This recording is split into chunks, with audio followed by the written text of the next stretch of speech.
Sugar கட்டில் இருக்கிறவங்களா இருந்தாலும் சரி, சுகர் கிரேவிங்கில் இருக்கிறவங்களா இருந்தாலும் சரி, ஒரே ஒரு டீஸ்பூன் நாட்டு சக்கரை யூஸ் பண்ணி செஞ்சுருக்கிற இந்த ஸ்வீட் பணியாரத்தை கண்டிப்பாக ட்ரை பண்ணிடுங்க.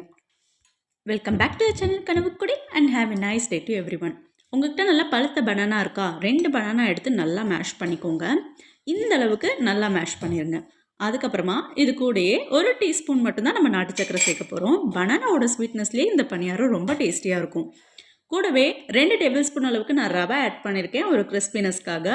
ரவையை போட்டு மிக்ஸ் பண்ணிவிட்டு ஒரு 1 ஆர் 2 மினிட்ஸ் வந்து அதை அப்படியே விட்டுருங்க. ரவை கொஞ்சம் ஊறட்டும். இப்போ 1 ஸ்பூன் அளவுக்கு அரிசி மாவு ஆட் பண்ணிக்கோங்க. இது கம்ப்ளீட்லி ஆப்ஷனல், நீங்கள் சேர்க்கலைனாலும் பரவாயில்ல. இப்போ 1 கப் கோதுமை மாவை ஆட் பண்ணி நல்லா மிக்ஸ் பண்ணிக்கோங்க. லம்ப்ஸ் எதுவுமே இல்லாத அளவுக்கு நல்லா மிக்ஸ் பண்ணிடுங்க. இதில் நம்ம வாட்டர் எதுவுமே ஆட் பண்ண போகிறது கிடையாது. கோதுமை மாவு நீங்கள் எந்த அளவுக்கு சேர்க்கணுன்னா, பனானா மிக்ஸ் கூட நீங்கள் கோதுமை மாவை மிக்ஸ் பண்ணதுக்கப்புறமா அதோட கன்சிஸ்டன்சி இந்த மாதிரி அல்வா பதத்தில் இருக்கணும். ஸோ இந்த அளவுக்கு மட்டும் நீங்கள் மாவை ஆட் பண்ணிக்கோங்க. பார்த்து கொஞ்சம் கொஞ்சமாக ஆட் பண்ணி கூட நீங்கள் மிக்ஸ் பண்ணிக்கலாம்.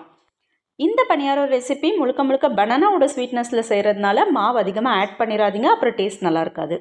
இந்த ஸ்வீட்னஸை பேலன்ஸ் பண்ணுறதுக்காக ஒரு பிஞ்ச் அளவுக்கு சால்ட் ஆட் பண்ணியிருக்கேன். கூடவே காய்ச்சி ஆற வச்சு 1/2 கிளாஸ் பாலையும் சேர்த்து மிக்ஸ் பண்ணிக்கோங்க.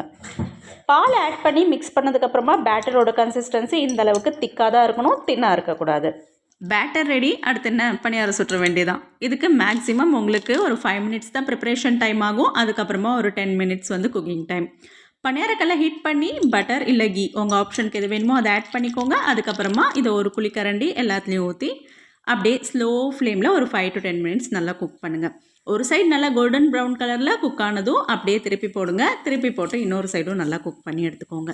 சூப்பர் கிறிஸ்பியான, கலர்ஃபுல்லான, பார்க்கவே அட்டகாசமாக சாப்பிட்றதுக்கு தூண்டக்கூடிய ஒரு சூப்பரான பனானா பணியாரம் ரெடி ஆகிடுச்சு.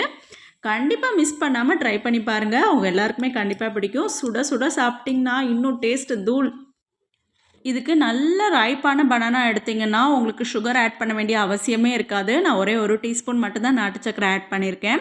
இதை நீங்கள் ஸ்கூலுக்கு ஸ்நாக்ஸாக கொடுத்து விடலாம். ஈவினிங் பசங்களுக்கு வந்து ஸ்நாக்ஸாக ரெடி பண்ணி கொடுக்கலாம். அவ்வளோ ஃபில்லிங்காக இருக்கும். கண்டிப்பாக ட்ரை பண்ணி பாருங்கள். வீடியோ முடிக்கிறதுக்கு முன்னாடி உங்ககிட்ட ஒரு விடுகதை. குண்டன் குழியில் விழுவான், குச்சியப்பன் தூக்கி விடுவான். இதுக்கு பதில் தெரிஞ்சவங்க மறக்காமல் கமெண்ட்ஸில் போடுங்க. உங்கள் எல்லோரும் இன்னொரு வீடியோவில் மீட் பண்ணுறேன். பாய்.